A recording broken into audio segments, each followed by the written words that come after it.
안녕하세요. 썰 고양이입니다. 오늘의 사연 읽기 시작해보겠습니다. 그날 친구 수연이가 핸드폰 화면을 제 앞에 내밀었어요. 재생 버튼 하나만 떠 있었어요. 손가락이 차가웠어요. 버튼을 누르고 싶지 않았어요. 누르면 돌이킬 수 없을 것 같아서요. 수연이가 조용히 말했어요. 정수가 꼭 들어봐. 내가 들어야 해. 저는 눈을 한번 감았다가 버튼을 눌렀어요. 스피커에서 목소리가 흘러나왔어요. 22년 동안 매일 들어온 그 목소리가요. 저는 그 자리에서 한동안 움직이지 못했어요. 그 이야기를 지금부터 드릴게요. 저는 경기도 의왕시에 사는 올해로 56이 된 구내식당 조리사입니다. 지금은 포일동에 있는 전자부품 연구소 구내식당에서 일하고 있어요. 아침 6시 반에 출근해서 저녁 급식까지 마무리하면 8시가 훌쩍 넘는 날이 많아요. 어릴 때부터 부엌일을 해왔고 이 일만 24년째예요. 남편 최영호 씨는 중소기업 영업직이에요. 자가용으로 거래처를 돌아다니는 일이라 하루 종일 차를 몰고 블랙박스는 언제나 켜져 있었어요. 저는 그 블랙박스가 제 인생을 바꾸게 될 줄은 꿈에도 몰랐어요. 소개팅으로 만나서 2년 교제 후 33세 결혼을 했고 딸 하나를 뒀어요. 그리고 그 결혼이 제 인생에서 가장 길고 가장 조용한 싸움의 시작이었어요. 시어머니를 처음 뵌 건 결혼을 결심하고 나서 양가 상견례 자리에서였어요. 시어머니는 의왕시 내손동에서만 20년 넘게 사신 분이셨어요.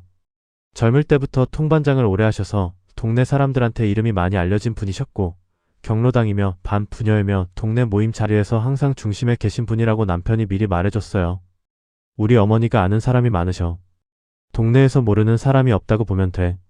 남편이 그렇게 말했을 때 저는 그냥 그렇구나 했어요. 그 말의 무게가 얼마나 될지는 몰랐어요. 상견례 식당에서 처음 마주했을 때 시어머니는 단정하고 반듯한 분이셨어요. 머리를 깔끔하게 올리셨고 말씀도 또렷하셨어요.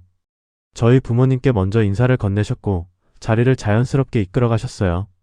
처음엔 인상이 좋았어요. 야무지고 깔끔한 분이다 싶었거든요. 근데 식사가 반쯤 지났을 때 시어머니가 저를 똑바로 보시면서 말씀하셨어요. 정숙 씨는 지금 무슨 일 해요? 저는 구내식당 조리 일을 한다고 말씀드렸어요. 시어머니가 고개를 끄덕이시더니 말씀하셨어요. 저녁 서비스 있으면 늦게 끝나겠네요. 저는 네, 늦는 날도 있어요. 라고 솔직하게 대답했어요. 그 다음에 시어머니가 하신 말씀이 첫 번째 이상한 말이었어요. 여자가 밖에서 늦게 다니면 보기가 영 안 좋아요. 우리 영우가 워낙 바쁜 사람이라 아내가 집을 잘 지켜야 하는데. 그 자리에서 모두가 잠깐 멈췄어요. 저희 어머니가 슬쩍 저를 보셨어요. 저는 그냥 웃으면서 네, 잘하겠습니다 라고 했어요. 속에서 뭔가 걸리는 게 있었지만 상견례 자리였으니까요. 그냥 참았어요. 근데 시어머니가 거기서 그치지 않으셨어요. 식사가 끝나갈 무렵 시어머니가 남편 어깨를 툭 치시면서 낮은 목소리로 말씀하셨어요. 영호야, 요즘 세상에 여자들이 밖에서 무슨 짓을 하는지 애미는 다 안다. 결혼하면 내가 잘 챙겨야 해. 남편은 그냥 어머니, 왜 그런 말씀을 하세요? 라며 가볍게 웃어 넘겼어요. 저도 웃었어요. 얼굴에 웃음을 유지했어요. 근데 속으로는 다른 느낌이 들었어요. 나를 처음 만나는 자리에서 저한테 직접 한 말도 아니고 아들한테 한 말인데 그 말의 방향이 분명히 저를 향해 있었거든요. 돌이켜보면 이미 폭선이 있었어요. 처음 만나는 날부터 저는 그분한테 의심의 대상이었던 거예요. 그때는 몰랐어요. 그게 시작이었다는 걸. 결혼하고 나서 저희는 의왕시 오전동에 전세 아파트를 얻어 신혼살림을 차렸어요. 방이 2개짜리 작은 아파트였어요. 처음 1년은 그럭저럭 괜찮았어요. 시어머니는 내손동에 혼자 사셨고 멀지는 않았지만 각자 살림을 사는 거라 숨을 쉴 수 있었거든요. 주말에 한 번씩 찾아뵈러 가면 그때마다 뭔가 하나씩 말씀이 있긴 했어요. 부엌이 어떻다, 쿡간이 어떻다, 영우 밥을 제대로 챙기고 있냐 이런 것들이었어요. 저는 그럴 때마다 그냥 참았어요. 시어머니 댁에 갔을 때만 듣는 말이니까 집에 오면 다 잊어버리면 된다고 생각했어요. 결혼한 지 2해가 지났을 때 시어머니가 무릎 수술을 받으셨어요. 수술 자체는 잘 됐는데 회복이 생각보다 오래 걸렸어요. 한 달이 지나도 혼자 장 보러 나가시기가 힘드셨거든요. 그때부터 남편이 슬슬합가 이야기를 꺼내기 시작했어요. 어머니 혼자 계시는 게 걱정이야. 우리가 같이 사는 게 어떨까? 남편이 그렇게 말할 때 저는 잠깐 생각을 했어요. 같이 살면 어떻게 될까? 그때 이미 뭔가 걸리는 게 있었어요. 근데 무릎 수술하신 시어머니를 혼자 두는 것도 마음에 걸렸어요. 그래서 그냥 하기로 했어요. 지금 생각하면 그때 더 오래 고민했어야 했는데. 합가는 시어머니 댁인 내손동 아파트로 이사를 가는 방식으로 이루어졌어요. 시어머니가 오래 사신 집이 우리 전세보다 좀 더 컸거든요. 이삿짐을 옮기던 날 시어머니가 현관에 서서 저를 보시면서 말씀하셨어요. 이제 같이 사는 거니까 정숙 씨가 살림을 다 맡아야 해. 나는 무릎도 안 좋고 이제 기운이 없어. 저는 네, 제가 열심히 할게요 라고 했어요. 그 말이 얼마나 무거운 말인지는 몰랐어요. 합가 첫 달부터 시어머니의 말씀들이 하나씩 들어오기 시작했어요. 처음에는 정말 사소한 것들이었어요. 국간이 싱겁다. 바닥을 이렇게 닦으면 어떡하냐. 이 반찬은 영호가 별로 안 좋아한다. 이런 것들이요. 저는 그럴 때마다 그냥 참았어요. 네, 다음엔 더 신경 쓸게요. 그렇게 대답하고 끝냈어요. 근데 그게 매일이 되면 달라지더라고요. 하나하나는 다 사소한 거예요. 근데 그게 쌓이면 하루를 시작할 때부터 뭔가 잘못할 것 같은 느낌이 들어요. 아침에 눈 뜨는 순간부터 오늘은 뭘 지적받을까 하는 생각이 먼저 드는 거예요. 그게 제일 힘들었어요. 시어머니는 제가 외출을 하면 꼭 어디 갔다 왔냐고 물으셨어요. 처음엔 걱정하시는 건가 했어요. 근데 그게 아니었어요. 제가 어디 갔는지 파악해 두셨다가 나중에 남편한테 전달하시는 거였어요. 오늘 내 마누라 2시간이나 없었다. 어디 갔다 왔는지도 몰라. 이런 식으로요. 남편은 그래요 하고 대수롭지 않게 넘기긴 했지만 그런 게 반복되면서 남편 머릿속에 저에 대한 이미지가 서서히 쌓이는 거잖아요. 집을 자주 비우는 사람, 어디 다니는지 모르는 사람, 이런 이미지가요. 저는 그냥 참았어요. 내가 잘못한 게 없으니까 신경 쓰지 않아도 된다고 생각했어요. 그 생각이 잘못이었는지는 나중에서야 알았어요. 시어머니가 음식에 대해서도 마찬가지 방식을 쓰셨어요. 제가 간을 강하게 하면 너무 짜다고 하시고 싱겁게 하면 맛이 없다고 하셨어요. 어떻게 해도 아닌 거예요. 처음엔 제가 부족한 거라고 생각했어요. 더 잘하면 되겠지 싶었어요. 그래서 더 열심히 했어요. 더 꼼꼼하게 더 신경 써서. 근데 달라지는 게 없었어요. 잘해도 한 군데는 꼭 빠졌고 그 한 군데는 꼭 지적을 받았어요. 그때는 몰랐어요. 그게 기준의 문제가 아니라 권위의 문제였다는 걸. 이 집에서 누가 위에 있는지를 매일매일 확인하는 방식이었던 거예요. 제가 연구소 구내식당 일을 시작하면서부터 야근이 불규칙하게 생겼어요. 연구소에는 분기마다 행사가 있었고 회식 지원이나 특별 메뉴 준비가 있는 날이면 저녁 8시, 9시가 되기도 했어요. 처음으로 야근을 하고 집에 들어온 날 시어머니가 저를 보는 눈빛이 달랐어요. 말씀은 안 하셨어요. 그냥 보셨어요. 위아래로 한번 훑어보셨어요. 그 눈빛이 뭔가 불편했는데 저는 그냥 참았어요. 내가 너무 예민한 건가 싶어서요. 야근하는 날 집에 들어오면 거실 불이 꺼져 있고 시어머니는 방에 계셨어요. 밥은 있었어요. 근데 남편이 없는 날이 있었어요. 저는 혼자 밥을 데워 먹고 설거지하고 잤어요. 그냥 했어요. 아무 말 안 했어요. 어느 날은 야근을 마치고 버스에서 내려서 집까지 걸어오는데 골목길에서 뭔가 익숙한 냄새가 났어요. 담배 냄새였어요. 남편이 가끔 피우는 담배. 저는 골목을 둘러봤는데 아무도 없었어요. 그냥 지나갔어요. 그때는 별 생각 없이 지나갔는데 나중에 생각해보면 그날이 처음이었어요. 그때는 몰랐어요. 그게 시작이었다는 걸. 그 즈음부터 남편이 이상한 말을 가끔 했어요. 오늘 몇 시에 들어온 거야? 처음에는 그냥 걱정하는 건가 했어요. 늦게 들어오니까 걱정이 되는 거겠지 싶었어요. 근데 그 질문의 느낌이 달랐어요. 걱정하는 목소리가 아니었어요. 뭔가 확인하려는 목소리였어요. 저는 몇 시에 들어왔다고 말했어요. 남편이 하고 넘어가는데 그 하는 소리가 어쩐지 납득이 아니라 의심처럼 들렸어요. 뭐라 말하고 싶었지만 꾹 눌렀습니다. 내가 잘못 느끼는 걸 수도 있다고 생각했거든요. 어느 저녁이었어요. 제가 야근을 마치고 집에 들어온 날이었는데 현관에서 신발을 벗으면서 자연스럽게 거실 대화가 들렸어요. 시어머니 목소리가 낮고 또렷하게 들렸어요. 영호야, 정숙이가 야근한다는 게 진짜인지 어찌 알아? 요즘 세상에 야근 핑계대는 여자들이 얼마나 많은데. 퇴근길 한 번만 따라가봐. 딴짓하는지 아닌지 그때 알 거 아니냐. 저는 신발장 앞에 그대로 서 있었어요. 다리에 힘이 없었어요. 남편 목소리가 들렸어요. 에이 어머니. 그런 거 아니에요. 시어머니가 말씀하셨어요. 아니면 그만이고. 어미 말이 맞을 수도 있잖아. 따라가 봐서 나쁠 게 없잖아. 저는 그 자리에서 아무 소리도 내지 않았어요. 방을 향해 걸어가면서 아무것도 듣지 못한 척했어요. 다녀왔어요. 목소리가 떨렸는지 안 떨렸는지 몰라요. 그냥 아무 일도 없는 척했어요. 그날 밤 이불 속에서 소리 없이 울었어요. 이게 뭔가 싶어서요. 내가 이 집에 들어오면서 뭘 그렇게 잘못했나. 매일 새벽에 일어나서 밥을 해놓고 출근하고 퇴근하면 또 저녁을 차리고 설거지를 하는데 그게 의심의 근거가 되는 건가? 야근을 하는 게 죄인가? 그 생각이 새벽까지 이어졌어요. 근데 다음날 또 새벽에 눈 뜨고 또 밥을 했어요. 그냥 했어요. 지금 생각하면 그때 말을 했어야 했는데 어머니 제가 직접 들었어요. 그 한마디를 했어야 했는데 근데 그때 저는 그 말을 꺼낼 수가 없었어요. 꺼내봤자 뭐가 달라질지도 몰랐고 오히려 제가 몰래 엿들은 사람이 되는 것 같아서요. 그냥 참았어요.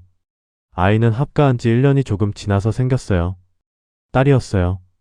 태명은 봄이라고 지었어요. 임신을 알게 된 날 병원에서 나오면서 혼자 조용히 웃었어요. 오랫동안 바라던 아이였거든요. 근데 시어머니한테 소식을 전했을 때 시어머니 첫 마디가 이거였어요. 임신이라도 살림은 내려놓으면 안 돼. 나는 몸이 안 좋아서 못 도와줄 것 같아. 미리 말해두는 거야. 저는 알겠다고 했어요. 임신 기간 내내 구내식당 일을 계속했어요. 입덧이 심한 날도 새벽에 나갔고 배가 많이 불러서 오래 서 있기 힘든 날도 그냥 나갔어요. 그냥 했어요. 남편은 어떤 날은 어머니가 집에 계시잖아 라고 했어요. 어머니가 계신다고 제 부담이 줄어드는 게 아니었는데 그 말을 들으면서 얼굴이 확 달아오르는 느낌이었어요. 뭐라 말하고 싶었지만 꾹 눌렀습니다. 아이가 태어난 날 남편이 병원으로 달려왔어요. 분만실에서 나온 아이를 보면서 남편도 저도 울었어요. 그날 하루는 행복했어요. 진짜로요. 아이가 있으면 뭔가 달라질 것 같은 느낌이 들었어요. 시어머니도 아이 보시면서 웃으셨어요. 그때는 이게 새로운 시작인가 싶었어요. 돌이켜보면 이미 폭선이 있었어요. 시어머니는 산후조리 기간에도 부엌 일을 하지 않으셨어요. 어느 날 새벽에 아이가 울어서 제가 일어나 달래고 있는데 시어머니 방에 불이 켜지더니 문이 열렸어요. 저는 기대했어요. 좀 도와주시러 나오시나 싶어서요. 시어머니가 말씀하셨어요. 며느리 애 울음소리가 너무 커서 내가 잠을 못 자겠어. 좀 어떻게 해봐. 저는 아이를 더 꼭 안았어요. 아무 말도 하지 않고요. 아이가 돌이 지나고 걷기 시작할 무렵 그 잠깐의 행복했던 분위기는 이미 예전으로 돌아와 있었어요. 시어머니는 다시 동네 모임들을 활발히 다니기 시작하셨어요. 저는 그 모임들이 어머니한테 낙이 되실 거라고 생각했어요. 아이를 안고 집에서 밥을 하면서 오늘 모임 즐겁게 다녀오셨으면 좋겠다고 생각했어요. 그때 저는 그 모임 자리에서 어떤 말들이 오가고 있는지 전혀 몰랐어요. 그리고 그날 저는 절대 봐서는 안 될 걸 보게 됐어요. 아이가 5살이 되던 해였어요. 저는 그 해도 야근이 잦았어요. 연구소 쪽에서 연간 행사가 많은 해라 분기마다 특별 메뉴 준비하느라 주방 전체가 바빴어요. 어떤 날은 밤 9시가 넘어서 들어온 날도 있었어요.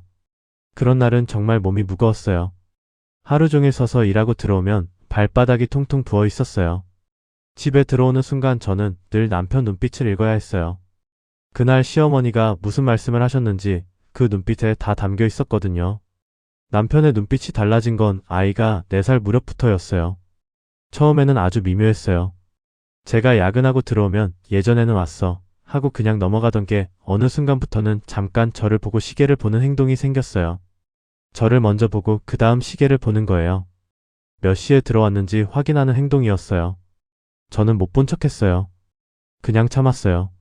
어느 날은 남편이 제가 야근하고 들어온 날 이런 말을 했어요. 오늘 어디 들렀어? 저는 그냥 회사에서 바로 왔다고 했어요. 남편이 잠깐 있다가 말했어요. 연구소에서 여기까지 이 시간이 걸려? 저는 숨이 막혔어요. 연구소에서 우리 집까지는 버스로 거의 1시간 가까이 걸려요. 야근 끝나고 버스 기다리다 보면 충분히 그 시간이 나와요. 그걸 남편도 알 텐데 이런 말을 하는 거잖아요.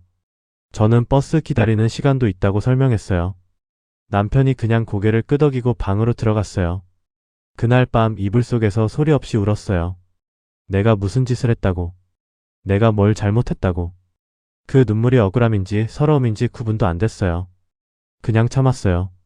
시어머니가 모임을 다녀오신 날이었어요. 저녁에 제가 설거지를 하고 있는데 시어머니가 부엌 쪽으로 들어오셨어요. 그러더니 저한테 이렇게 말씀하셨어요. 정숙 씨, 우리 동네 사람들이 다 보고 있어. 밤에 혼자 돌아다니는 거 보기 좋지 않아? 어머니가 보기에도 그래. 저는 설거지하던 손을 멈추고 시어머니를 봤어요. 어머니, 저 야근하고 오는 거예요. 시어머니가 피식 웃으셨어요. 그래. 알아. 그래도 보기가 그렇다는 거야. 저는 그 자리에서 더 아무 말도 하지 않았어요. 그냥 참았어요. 근데 그 피식하는 웃음이 오래 머릿속에 남았어요. 그래, 알아. 그 말이 진짜로 알고 있다는 말이 아니었던 거잖아요. 믿지 않는다는 말이었던 거잖아요.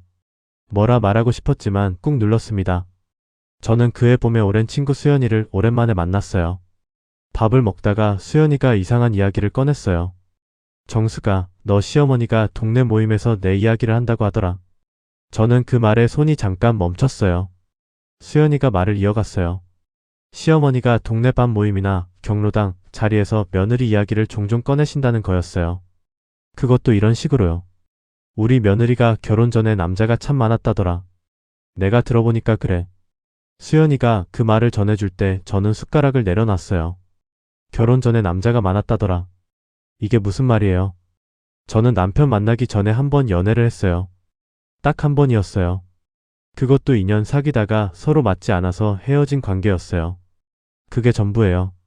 그런데 시어머니는 동네 사람들한테 며느리가 남자가 많았다고, 그것도 마치 어딘가에서 들은 정보인 것처럼 포장해서 말씀하신 거잖아요. 저는 그 자리에서 얼굴이 확 달아오르는 느낌이었어요. 손발이 서늘해지는 느낌이었어요. 뭐라 말하고 싶었지만 꾹 눌렀습니다. 수연이가 조용히 말했어요. 정수가, 나 그 말 듣고 어이가 없어서. 내가 너 남자 많았다는 거 한 번도 못 봤거든. 어떻게 그런 말을 동네 사람들한테 해.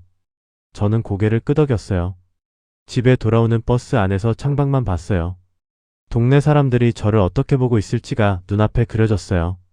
시어머니가 동네에서 얼마나 아는 사람이 많으신지 알거든요.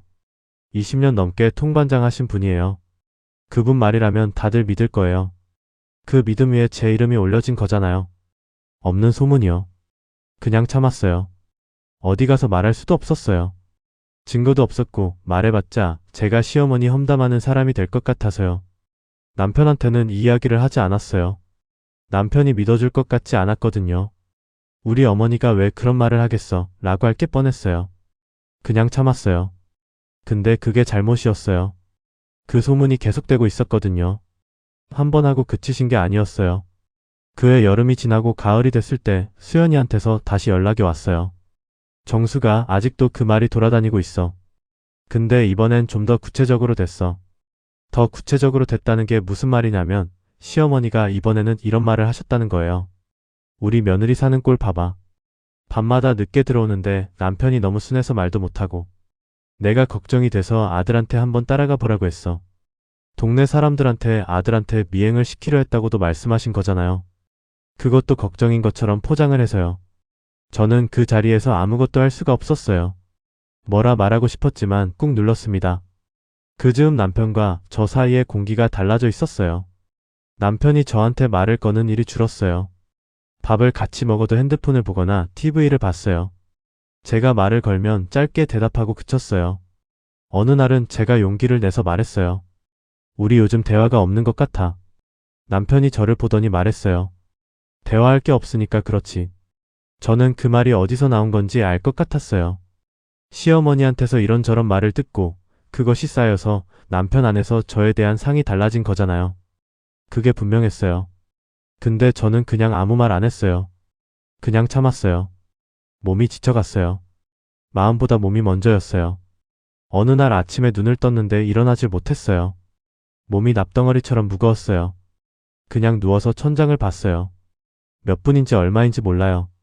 아이가 학교 갈 시간이 됐다는 걸 아이 방에서 나는 소리로 알았어요. 그때 겨우 일어났어요. 그냥 했어요. 어쩔 수 없이 했어요. 구내식당 일도 그랬어요. 몸이 힘들어도 그냥 나갔어요. 일을 못하겠다는 생각은 없었어요. 일이 제게 남은 거의 유일한 공간이었거든요. 주방에서 일할 때만큼은 아무도 저를 의심하지 않았어요. 국을 끓이고 반찬을 담고 식판을 정리하는 그 시간만큼은 그냥 제 일을 하는 사람이었어요. 그게 좋았어요. 집으로 돌아오는 버스 안에서 창밖을 보는 시간이 길어졌어요. 창밖을 보면서 아무 생각도 하지 않으려고 했어요. 근데 아무 생각도 안 해지지가 않았어요. 시어머니 목소리가 들렸어요. 남편 눈빛이 보였어요. 동네 사람들이 저를 어떻게 생각하고 있을지가 그려졌어요. 텅 빈 느낌이었어요. 눈물도 안 났어요. 울 힘도 없는 건지 눈물이 바닥난 건지 모르겠는데 그냥 멍하게 있었어요. 밥은 먹었어요. 씻었어요. 잠을 잤어요. 그게 전부였어요. 아이한테만은 괜찮은 척했어요. 아이 앞에서 웃었어요. 아이가 유일하게 저를 있는 그대로 봐줬거든요. 엄마, 오늘 힘들었어? 하고 물어봐주는 사람이 그 아이밖에 없었어요. 그게 그렇게 고마울 수가 없었어요. 초등학교 2학년짜리 아이한테서 위로를 받는 제 처지가 참 기가 막혔지만 그냥 했어요. 견뎠어요. 어느 날 저녁이었어요. 야근이 있는 날이었고 저는 연구소 주방 정리를 마치고 버스 정류장 쪽으로 걸어가고 있었어요. 밤 8시 반쯤 됐어요. 골목을 막 빠져나오는데 저 멀리 도로변에 차 한 대가 서 있었어요. 불을 끄고 서 있는 차였어요.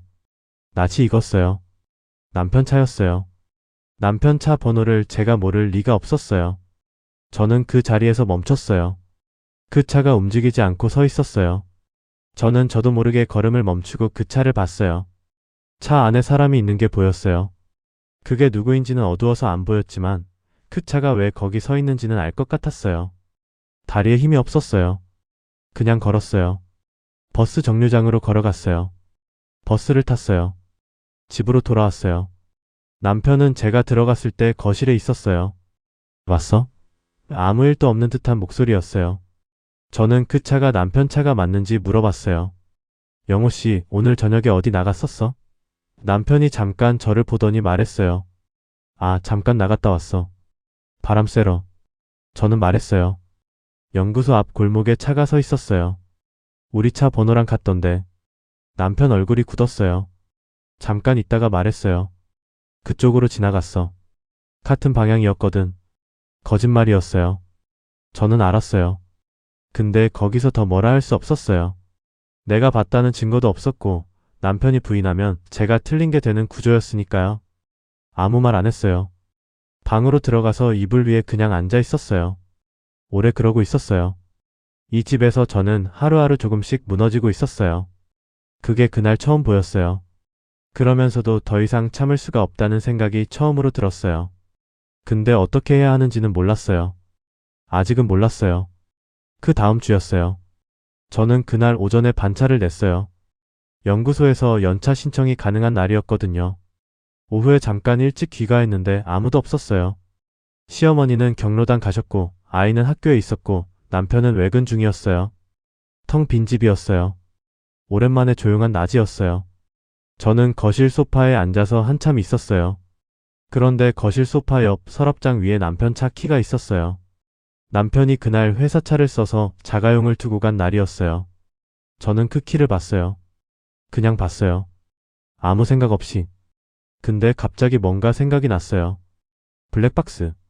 남편 차 블랙박스에는 주차 감시 기능이 켜져 있어요.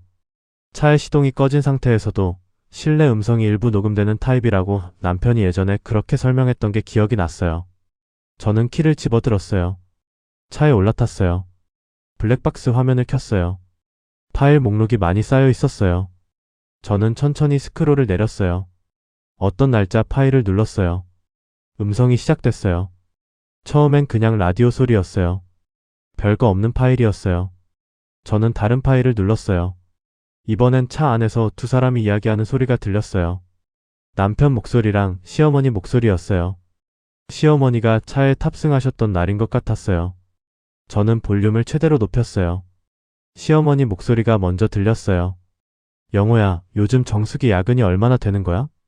남편이 한 달에 한 서너 번은 된다고 했어요. 시어머니가 잠깐 있다가 말씀하셨어요. 그 날들 있잖아. 퇴근길에 한번 따라가봐. 어디 가는지, 딴짓하는지 어찌 알아. 남편이 에이 어머니 무슨 그런 말씀을 했어요. 시어머니가 말씀하셨어요. 나는 진지하게 하는 말이야. 어미 직감이 틀린 적이 없어. 한 번만 따라가봐. 그게 맞아. 남편이 대답하지 않았어요. 조용했어요. 시어머니가 다시 말씀하셨어요. 영호야, 어미가 걱정이 되니까 하는 말이야. 이번 한 번만, 이번 한 번만 해봐. 남편이 짧게 생각해 볼게요. 라고 했어요. 저는 그 파일을 처음부터 다시 들었어요. 한 번 더 들었어요. 손이 떨렸어요. 핸드폰을 꺼내서 블랙박스 화면을 녹화하기 시작했어요. 그 파일 하나가 아니었어요. 다른 날짜 파일들을 더 열어봤어요. 비슷한 내용의 대화가 또 있었어요. 어떤 날 파일에서는 이런 말씀이 들렸어요. 영호야, 정수기가 그렇게 깨끗한 여자 아니야. 내가 알아. 결혼 전에도 그랬고. 남편이 어머니 그런 말 하지 마세요. 라고 했어요. 시어머니가 말씀하셨어요. 내가 틀렸으면 좋겠어. 근데 직감이 그래. 저는 그 파일도 핸드폰으로 녹화했어요. 숨이 느려졌어요. 아무 생각도 안 났어요. 텅 빈 느낌이었어요. 차 안에 혼자 앉아서 한동안 움직이지 못했어요. 봉투 안에 있던 게 뭔지 아세요? 저는 그 자리에서 한동안 움직이지 못했어요. 집으로 들어와서 식탁에 앉았어요. 핸드폰을 앞에 두고 한참 있었어요. 영상을 다시 열어봤어요. 틀림없이 시어머니 목소리였어요. 22년 동안 들어온 그 목소리였어요. 의심할 여지가 없었어요. 저는 그걸 확인하고 핸드폰을 내려놨어요. 창밖을 봤어요. 아무 생각도 없었어요. 아무 감정도 없는 것처럼요. 근데 사실은 너무 많은 게 한꺼번에 올라오는데 그게 너무 무거워서 아무것도 못 느끼는 상태였어요. 한참 있다가 수연이한테 전화를 했어요. 수연이가 받자마자 제 목소리를 듣더니 무슨 일이야? 라고 했어요. 저는 말했어요. 수연아, 나 좀 도와줘. 수연이를 만난 건 그 이틀 뒤였어요. 저는 블랙박스 파일 녹화 영상을 수연이한테 보여줬어요. 수연이가 그걸 다 듣고 난 뒤에 한동안 말이 없었어요. 그러더니 조용히 말했어요. 정수가 그거 증거가 될 수 있어. 근데 나한테도 줄 게 있어. 수연이가 핸드폰을 꺼내더니 말했어요. 있잖아, 내가 지난번에 이야기한 내 손동 지인 있잖아. 그분이 지난달에 경로당 모임에 또 갔는데 거기서 어머니가 또 그 이야기를 하셨다는 거야. 그래서 내가 그분한테 부탁을 했어. 다음번에 또 그런 말 나오면 녹음해달라고. 수연이가 핸드폰 화면을 열었어요. 재생 버튼이 하나 떠 있었어요. 저는 손가락이 차가웠어요. 버튼을 눌렀어요. 경로당 특유의 배경 소음이 들렸어요. 어른들이 웅성거리는 소리, TV 소리. 그 사이에서 시어머니 목소리가 들렸어요. 우리 며느리 말이야, 요즘도 밤에 늦게 돌아다니거든. 내가 아들한테 한번 따라가 보라고 그랬는데 그 여자가 결혼 전에도 남자가 참 많았다더라고. 내가 알아봤더니 그래. 다른 분 목소리가 들렸어요. 아이고 어머 그래요? 시어머니가 말씀하셨어요. 내가 보는 눈이 있어. 그때부터 좀 이상하다 싶더라니까. 재생이 끝났어요. 저는 핸드폰을 수연이한테 돌려줬어요. 손이 떨렸어요. 눈물이 날 줄 알았는데 눈물이 나지 않았어요. 텅 빈 느낌이었어요. 눈물도 안 났어요. 수연이가 제 손을 잡았어요. 정수가 이제 어떻게 할 거야? 저는 한참 있다가 말했어요. 며칠만 줘. 생각해 볼게. 집으로 돌아오는 버스 안에서 창밖을 봤어요. 생각이 이리저리 흘렀어요. 어떻게 해야 하나? 이걸 남편한테 보여줘야 하나? 아니면 법적으로 먼저 알아보고 나서 움직여야 하나? 남편이 이걸 듣고 어머니 편을 들면 어떻게 되나? 이게 이혼으로 가는 건가? 아이는 어떻게 되나? 그 생각들이 다 동시에 왔어요. 버스 종점까지 가서야 내렸어요. 자리에 그냥 앉아 있었거든요. 정거장을 지나친 줄도 몰랐어요. 며칠 동안 밤마다 잠을 거의 못 잤어요. 새벽 2시, 3시에 눈이 떠지면 그냥 누워서 천장을 봤어요. 아이가 자는 옆방에서 숨소리가 들렸어요. 그 숨소리를 들으면서 생각했어요. 내가 이 아이한테 어떤 엄마로 살아야 하나? 이 집에서 이대로 살아야 하나? 이미 동네 사람들한테 없는 소문이 퍼진 거잖아요. 남편은 어머니 말을 듣고 저를 실제로 미행했어요. 이게 지금 당장 바뀔 수 있는 상황인가? 바뀔 수 없다는 걸 저는 알고 있었어요. 근데 그냥 무너질 수도 없었어요. 아이가 있으니까요. 어떻게 할지를 결심하는데 나흘이 걸렸어요. 나흘째 새벽에 결심이 섰어요. 법률 상담을 먼저 받기로 했어요. 명예훼손으로 어떤 절차를 밟을 수 있는지 알아야 했어요. 그리고 그 전에 남편한테는 먼저 다 보여주기로 했어요. 법률 상담은 수연이가 아는 변호사 사무실로 예약을 잡아줬어요. 저는 혼자 갔어요. 블랙박스 녹화 영상 파일과 경로당 녹음 파일을 변호사한테 들려드렸어요. 변호사가 들으면서 메모를 했어요. 다 들은 후에 이렇게 말했어요. 이거 명예훼손으로 충분히 고소 가능합니다. 사실이 아닌 내용을 불특정 다수에게 지속적으로 유포한 건데 경로당 녹음은 특히 증거력이 좋아요. 저는 고개를 끄덕였어요. 상담 자리에서 나오면서 핸드폰을 꽉 쥐었어요. 처음으로 제 발이 땅에 단단히 붙어있는 느낌이었어요. 텅 빈 것 같았던 안이 조금 채워지는 느낌이랄까요? 돌아오는 길에 아이 학교 근처 아파트 월세를 슬쩍 알아봤어요. 이혼이 어떻게 흘러갈지 모르지만 나갈 준비는 해둬야 했거든요. 제 통장도 확인했어요. 24년 동안 일하면서 조금씩 모아둔 돈이 있었어요. 많지는 않아도 몇 달은 버틸 수 있는 돈이었어요. 그 돈이 제 것이라는 걸 그날 처음으로 실감했어요. 수연이한테는 이런 부탁도 했어요. 혹시 경로당 지인분한테 원본 파일을 받을 수 있냐고요. 변호사가 원본 파일이 있으면 증거력이 더 강하다고 했거든요. 수연이가 며칠 뒤에 연락이 왔어요. 정수가 그분이 파일 줄 수 있대. 근데 한 가지 조건이 있어. 본인이 거기 얽히지 않게 해달라고. 저는 물론이라고 했어요. 그분이 용기를 내주신 거잖아요. 그것만으로도 감사했어요. 파일을 받은 날 저는 그걸 변호사한테 바로 보냈어요. 변호사가 확인한 뒤에 말했어요. 이제 움직이실 수 있어요. 저는 그 말을 듣고 오래 서 있었어요. 결심이 섰어요. 집에 돌아왔을 때는 아이가 학교에 있었고 시어머니는 외출 중이었어요. 남편만 재택 근무 중이었어요. 저는 방에 들어가서 남편한테 말했어요. 영호 씨 잠깐 이야기 좀 해요. 남편이 노트북에서 눈을 들어 저를 봤어요. 저는 핸드폰을 꺼내서 블랙박스 영상 파일을 열었어요. 볼륨을 높이고 남편 앞에 내밀었어요. 시어머니 목소리가 흘러나왔어요. 영호야, 퇴근길 한번 따라가봐. 딴짓하는지 어찌 알아. 남편 얼굴이 굳었어요. 음성이 끝난 뒤에 제가 다음 파일을 열었어요. 이번 파일에서는 결혼 전에도 그랬고가 나왔어요. 남편이 눈을 피했어요. 저는 마지막으로 경로당 녹음 파일을 열었어요. 시어머니가 동네 사람들한테 소문내는 목소리가 나왔어요. 파일이 끝난 뒤에 방 안이 조용했어요. 저는 핸드폰을 내려놨어요. 남편이 한동안 아무 말이 없었어요. 그러더니 말했어요. 어머니한테 이야기해볼게. 저는 고개를 저었어요. 이야기가 아니에요, 영호씨. 저 이미 법률 상담 받았어요. 명예훼손으로 고소할 수 있대요. 경로당 파일이 특히 증거가 된다고요. 남편이 저를 봤어요.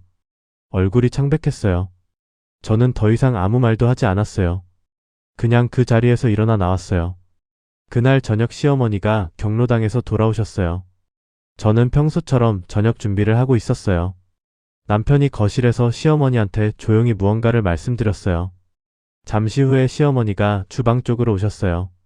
저는 그냥 국을 저었어요. 시어머니가 말씀하셨어요. 정숙 씨, 내가 경로당에서 별뜻 없이 한 말인데 그게 그렇게 됐네. 저는 국 젓던 손을 멈추고 시어머니를 봤어요. 어머니 들으셨죠? 저 법률 상담 받았어요. 별뜻 없는 말이 어떻게 되는지 변호사가 설명해 줬어요. 시어머니 표정이 굳었어요. 아니, 그걸 법으로 해결하겠다고? 저는 말했어요. 어머니가 동네 사람들한테 제가 결혼 전에 남자가 많았다고 하셨어요. 그건 사실이 아니에요.